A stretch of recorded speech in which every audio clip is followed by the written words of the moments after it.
गुरु महाराज कह रहे हैं कि वो सचखंड है, सचखंड सतलोक मुकामे हक, वो हमारा देश है। वहां से लाए गए हम। अनंत समय हो गया संसार सागर में भटकते भटकते, अनंत समय हो गया, किसी ने बताया ही नहीं।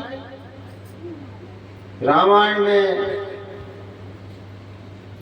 गीता में, वेदों में, पुराणों में कहीं कुछ लिखा भी है तो वो समझ में नहीं आता। सीधा सीधा कहीं नहीं लिखा है, इसको पढ़ लो और समझ में आ जाए। तो किसी ने बताया नहीं और हम भटकते रहे। कभी तो भयानक दुखों से भरे हुए नरकों में सड़ते रहे, आर्तनाद करते रहे, किसी ने हमारी वो करुण पुकार नहीं सुनी, हमारा विलाप नहीं सुना, हमारा रोदन नहीं सुना। हम रोते रहे, चिल्लाते रहे, पिटते रहे, सड़ते रहे, किसी ने हमारी पुकार नहीं सुनी। गुरु महाराज कहते हैं, बच्चों, इस मनुष्य जीवन में हमने यदि मनमानी की, संतों की वाणियों की अवहेलना की, रामायण गीता की अवहेलना की, तो उसका भयंकर दुष्परिणाम मिलता है। इतना भयंकर दुष्परिणाम है। गुरु महाराज कहते, कभी कभी वहां से मैं गुजरता हूं तो देखता हूं लाखों मीलों तक रोने के और चिल्लाने की आवाजें आती हैं, रुदन की आवाजें आती हैं, रो रहे हैं, चिल्ला रहे हैं। बड़े बड़े चक्रवर्ती बादशाह, बड़े बड़े शहंशाह, दुनिया पर हुकूमत करने वाले, वो रो रहे हैं, वहां चिल्ला रहे हैं। क्यों चिल्ला रहे हैं? क्योंकि उन्होंने परमात्मा के विधान को तोड़ा, उन्होंने जीव हत्याएं की, उन्होंने मानव जीवन को बर्बाद किया, शराब में, कबाब में, व्यभिचार में, पापाचार में, ऐश में, इशरत में अपनी जिंदगी को खत्म कर दिया। अब रो रहे हैं, अब चिल्ला रहे हैं, अब आर्तनाद कर रहे हैं कि ते परत्र दुख पावई, सिर धुन धुन पछताए, और काल ही कर्मई ईश्वरई, मिथ्या दोष लगाए। रो रहे हैं, चिल्ला रहे हैं, काल को, कर्म को तो दोष देना ही पड़ेगा। कर्म तो तुमने ही खोटे किए। अगर खोटे नहीं किए होते तो नरकों में क्यों सड़ रहे होते? काल को, कर्म को, और तो और भगवान को दोष दे रहे हैं। हे भगवान, मैंने तेरा क्या बिगाड़ा था, तूने इतनी बड़ी सजा दे दी, इतनी बड़ी सजा दे दी कि मैं यहाँ के बैठ गया नरकों में। अब कितना समय भाई, पाप किया थोड़े समय तक, सजा मिली लंबे समय तक। लम्हों में कथा की, लम्हों में खता की और सदियों की सजा मिली। गुरु महाराज कहते हैं, एक एक कल्प तक, किसी को 20 लाख साल, 50 लाख साल ऐसी सजा दी जाती है। सड़ते रहो, मरते रहो। कोई पूछने वाला नहीं, भयानक कष्ट, क्योंकि किसी ने बताया ही नहीं। लोग आज तो जो पाप कर रहे हैं ना, उसको पुण्य समझ के करते। एक मुझसे कह रहा कि अगर हम बकरों को, मुर्गों को, मछलियों को मार के ना खाएं तो समाज का जीना दुश्वार हो जाएगा। तुम्हारी जहां तुम सोते हो ना, बकरी मुर्गी आके बैठेंगे, वहां इतने बढ़ जाएंगे। हम तो पुण्य का काम कर रहे हैं, पुण्य का काम कर रहे हैं। बताइए, जीव हत्या भी पुण्य का काम हो सकता है उनके लिए, है? शराब पीना भी उनके लिए धर्म है, अधर्मियों के लिए। अरे हम किसका क्या बुरा कर रहे हैं? अपने पैसों से कमाते हैं, अपने पैसों की पी रहे हैं, किसी का क्या ले रहे हैं? शराब पीना भी धर्म हो गया, मांस खाना भी धर्म हो गया, जीव हत्या भी धर्म हो गया, व्यभिचार भी धर्म हो गया। अधर्म क्या है? अधर्म क्या है? अधर्म को धर्म मान रहे हैं और फिर बाद में नरकों में सड़ रहे हैं, रो रहे हैं, चिल्ला रहे हैं। संतों की वाणियों की तो अवहेलना करते हैं। समाज में सबसे बड़े उनके लिए बुराई के प्रतिनिधि संत ही दिखते हैं। संत सबसे खराब, सब खराब संत हो गए, सब धंधा कर रहे हैं, सब जनता को लूट रहे हैं, सब बेईमानी कर, कोई अच्छा बचा ही नहीं। अरे भैया सब कर रहे हैं तो कोई एक ही अच्छा तो देख ले, कोई तो अच्छा होगा जो अच्छा कर रहा है। बैर करते हैं हर काउसो, हित अनित चाहे ताउसो।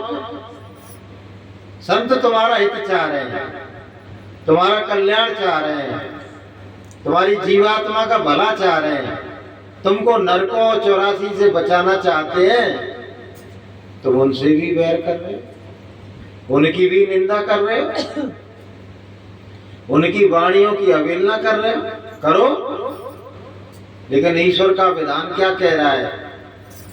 संत की निंदा नानका, बहुर बहुर नरके जाए।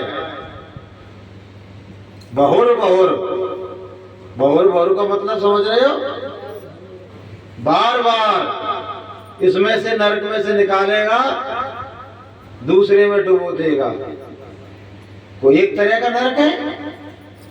पी बहाने वाली नदी, और वो गुरु महाराज कहते हैं अंगारे किसे हुए हैं वहां। एक ऐसा नरक है कि गुरु महाराज एक बार कह रहे, बच्चों जैसा अपना पूरा उत्तर प्रदेश है, जैसे पूरा मध्य प्रदेश है, इतनी चौड़ाई के तो वहां खंभे लगे हुए हैं, बड़े बड़े, आकाश को छू रहे थे। वो खंभे तप रहे, अंगारों की तरह तप रहे हैं। अब पापी दुराचारी जीवों को यमदूत बड़ी बड़ी बल्लियों में फंसा के, जैसे तुम भटा पूछते हो ना, ऐसे ले आके वहां चिपका रहे हैं, और बल्लियों पे चिपका रहे हैं। वो कह रहे हैं बचाओ बचाओ बचाओ, मरते हैं नहीं भाई। अपने साथ कोई ऐसा करे ना तो थोड़ी देर में मर जाएंगे अपन, कष्ट ही नहीं सह पाएंगे। लेकिन वो तो मरे मराए हैं, उनका तो पिशाच शरीर है, कष्ट भोगने के लिए मिला है, मरेगा नहीं। टुकड़े टुकड़े कर दो तो भी नहीं मरेगा, वो हमेशा विद्यमान रहता।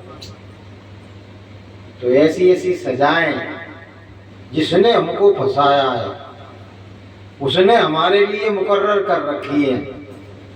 थोड़ी सी गलती करो, भयानक सजा है। गलती थोड़ी सी कर रहे हो, वो सजा भयानक मिल रही है, और वहां से निकालेगा भी तो क्या तुम्हें स्वर्ग में भेज देगा? बहुत से लोग कहेंगे भैया नरक से निकाल कर सीधा स्वर्ग में भेजेगा। नहीं भेजेगा, उसका विधान है।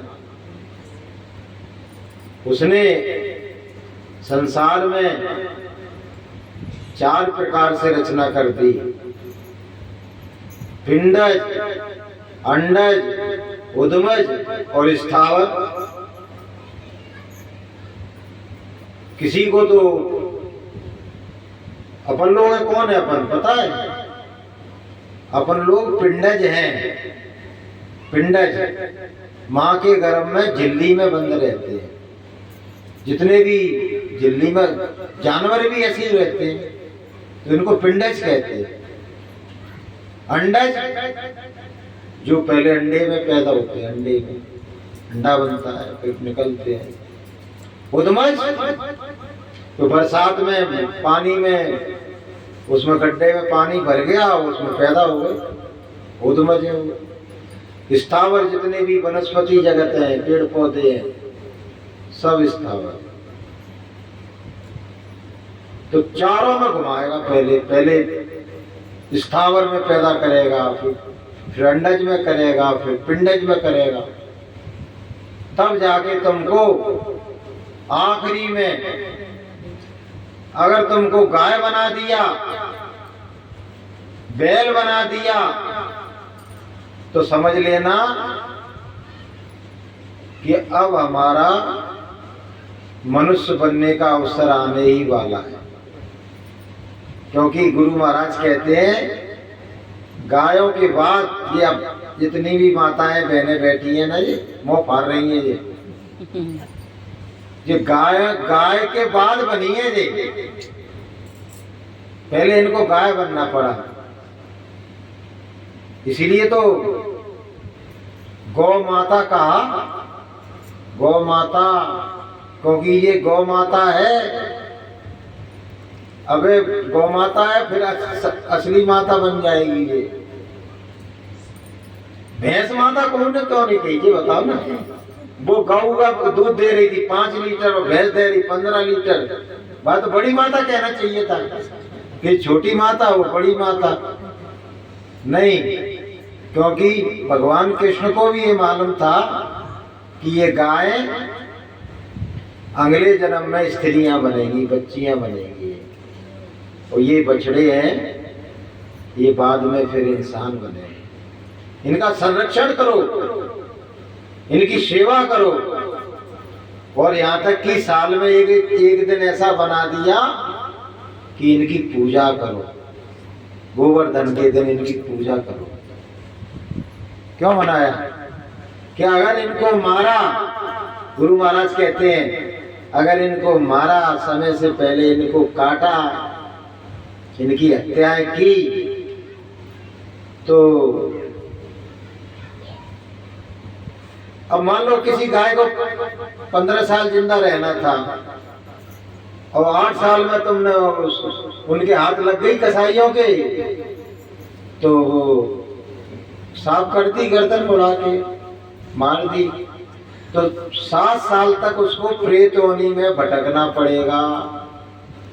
वो भी प्रेत बनती है, भूख में प्यास में भटकती रहेंगी, रोती रहेंगी, चिल्लाती रहेंगी। अब 7 साल प्रेत योनि में भटकने के बाद तब उनको फिर बाद में उनको मनुष्य योनि मिली।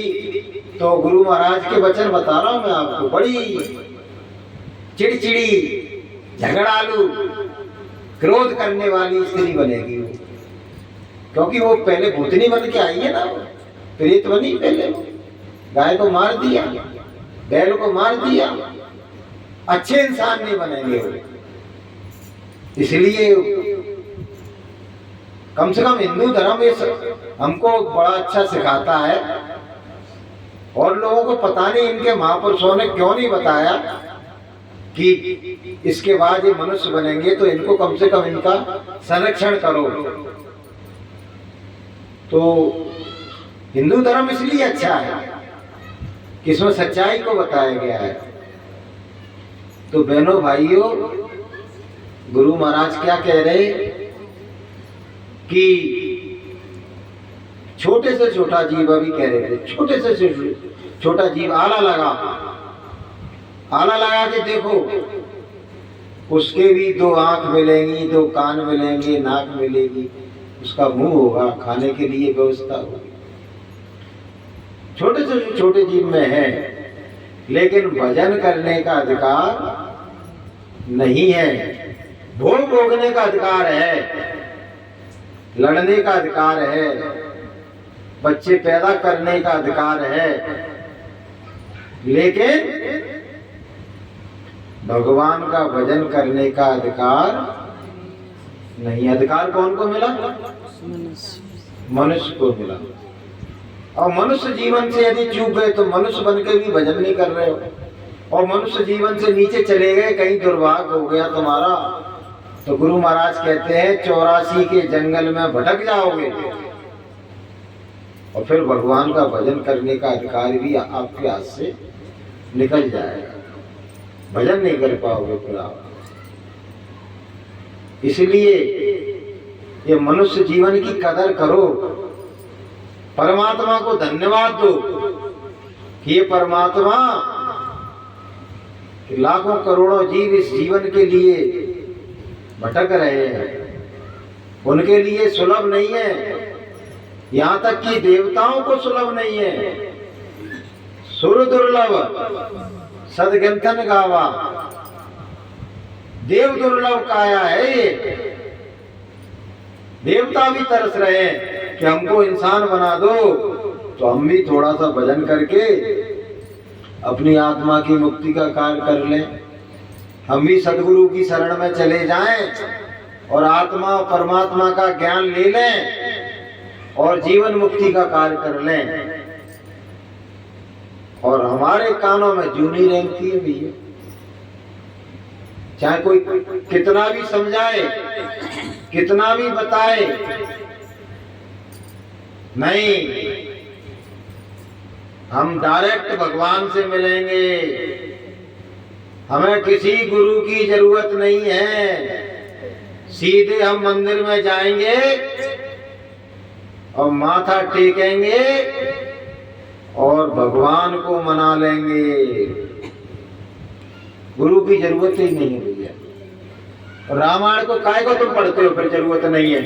रामायण तो ये कह रही है कि गुरु बिन भवनि दे तरे न कोई, और जो बिरंच शंकर सम होई। अरे तुम तो इंसान हो भैया, ब्रह्मा विष्णु महेश भी अगर चाहें तो उनको भी गुरु की ही जरूरत पड़ेगी सत्यलोक जाने के लिए।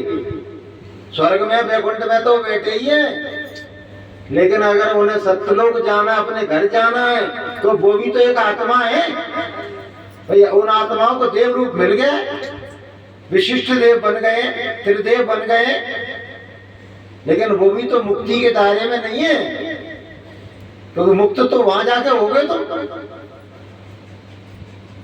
तो उनको भी गुरु बनाना पड़ेगा। और हम क्या कहते हैं कि नहीं भैया, हमको तो भगवान का नाम मालूम है और भगवान का धाम मालूम है और भगवान का भजन भी मालूम है। सही बात बताएं तुमको, जिनको सतगुरु का ज्ञान नहीं है, जिनके पास, उनको भगवान का नाम भी मालूम नहीं है और भगवान का धाम भी मालूम नहीं है और भगवान के घर पहुंचने का रास्ता भी मालूम नहीं, कुछ भी मालूम नहीं है। सब ऊट पटांग कार हो रहे हैं सब। जैसे कोई बच्चा है, स्कूल नहीं जाए और उसको सिलेट बत्ती माँ लाके दे दे के बेटा जाके पढ़ ले कर, फालतू बैठा रहता है, तो वो खिचकन्ना बनाएगा जो करके टेढ़े मेढ़े, वो अच्छी पढ़ाई नहीं कर पाएगा क्योंकि उसको ज्ञान ही नहीं। खिचकन्ना बना के कहते देखो माँ कितना पढ़ लिया मैंने, खाक पढ़ लिया तूने। जब तुझे शब्द ज्ञान नहीं है, अक्षर ज्ञान नहीं है, वाक्य ज्ञान नहीं है, तुझे बोध नहीं है, तुझे किसी चीज का, किसी विषय का, तूने गुरु ही नहीं बनाया तो तू क्या पढ़ेगा? गुरु नहीं बनाया तो तू क्या भजन करेगा? तुझको मालूम है ध्यान कैसे किया जाता है? तुझको मालूम है कि भगवान का भजन कैसे किया जाता है, वो शब्द कैसे सुना जाता है, और परमात्मा के पवित्र नाम का सुमरन कैसे किया जाता है, कुछ मालूम है? वैसे ही अंधेरे में तीर चलाए जा रहे हैं, अंधेरे में तीर। इसलिए बहनों भाइयों, मनुष्य जीवन की कदर करें। गुरु महाराज अभी कह रहे थे, सनातन रास्ता है। क्या रास्ता है सनातन? कि जब से तुमको यहाँ दुनिया में लाया गया जीवात्माओं को,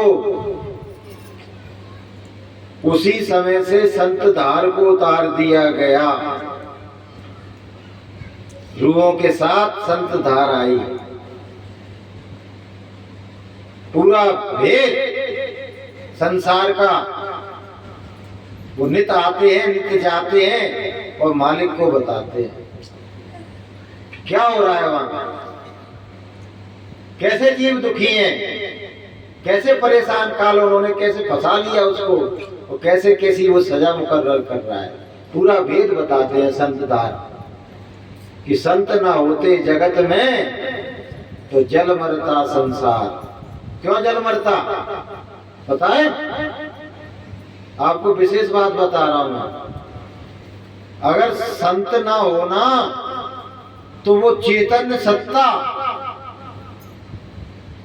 वो अपने साथ लाते हैं, सतपुरुष की चेतना को साथ में लाते हैं, और उसी चेतना के सहारे ये संसार चल रहा है।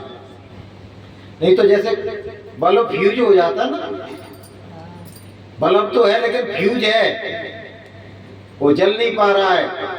इसी तरह से सारा संसार फ्यूज हो जाएगा, तुम हाथ भी नहीं उठा पाओगे, कोई कार्य भी नहीं कर पाओगे। ये सारी जो चेतना है ना, ये धरा पर संत विद्यमान रहते हैं, तो सतपुरुष की चेतना से संसार चल रहा है। और वो जो मालिक है इस सृष्टि का, इस सृष्टि का जो मालिक है, वो अखंड उसका ध्यान करता रहता है, तब जाके ये संसार टिका हुआ है। ऐसे ही नहीं टिका है ये संसार। संत ना होते जगत में तो जल मरता संत, कब का राख हो गया होता है, टिक भी नहीं पाते। पिंड तो है ही एक जरा सा पिंड है, बड़ी विधि विधान से इसको टिकाया गया है, ये कभी का जल के नष्ट हो गया होता। तो बहनों भाइयों, जिनको नामदान मिल गया है वो विधि विधान से सुमरन करें, ध्यान करें, भजन करें, और रोज रोज घाट पर बैठकर अपने अपने गुनाहों की माफी मांगे। मैं सुबह सत्संग सुन रहा था, गुरु महाराज कह रहे थे कि बच्चों, तुमने जो पाप कर्म किए हैं, उन पाप कर्मों को कोई भी देवी, कोई भी देवता, ब्रह्मा विष्णु महादेव और ईश्वर और ब्रह्म उन पाप कर्मों को नष्ट नहीं कर सकते हैं। वो ऐसी जगह जाके जमा हो जाते हैं। केवल और केवल संतों को ये अधिकार दिया गया है कि वे जीव के पाप कर्मों को नष्ट भी कर सकते हैं और माफ भी कर सकते हैं। केवल संतों को अधिकार है, और किसी को अधिकार नहीं है। संतों की शरण में आ गए और अपने अपने गुनाहों को आपने माफी मांग ली, तो आपके गुनाह, आपके पाप कर्म माफ हो जाएंगे। कितना भी आपने बड़ा पाप किया हो, सब माफ कर देंगे सदगुरु। और ये काम आपने नहीं किया तो चाहे गंगा में नहा लेना, चाहे जमुना में नहा लेना, और चाहे तीर्थ कर लेना, चाहे मूर्त कर लेना, चाहे हवन कर लेना, चाहे यज्ञ कर लेना, चाहे व्रत कर लेना, चाहे भूखों मर लेना, तुम्हारे पाप कर्म, गुरु महाराज कहते हैं, ब्रह्म की चोटी में जमा है।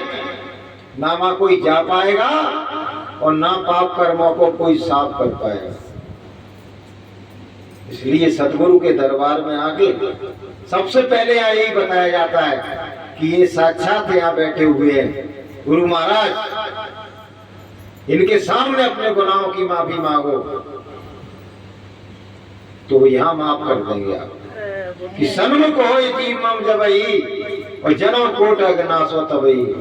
जो जीव यहाँ के अपने गुनाहों की माफी मांग लेगा उसके गुनाह माफ कर दिए जाएंगे और फिर ना कोई यमदूत ना कोई दूत आएगा और ना तुमको ले जाके वो धर्मराज के दरबार में खड़ा करेगा और ना तुम्हारी लिए सजा मुकर्रर की जाएगी नीचे से और तुम 84 और नरकों में जाने से भी बच जाओगे। तो बोलिए प्रेम से। ये कोई ऐसा ही वैसा दरबार समझते हो कि आ गए साहब गुरुवार का सत्संग है, चलो भाई चलो मास्टर जी के चलो, थोड़ा सा बैठ आएंगे, थोड़ा सा टाइम पास हो जाएगा। टाइम पास काम नहीं है ये जीवात्माओं की मुक्ति का काम है, ये परमात्मा से मिलाने का काम है, ये जन्म जरा मृत्यु के बंधनों से छुड़ाने का काम ये हो रहा है बहनों भाई।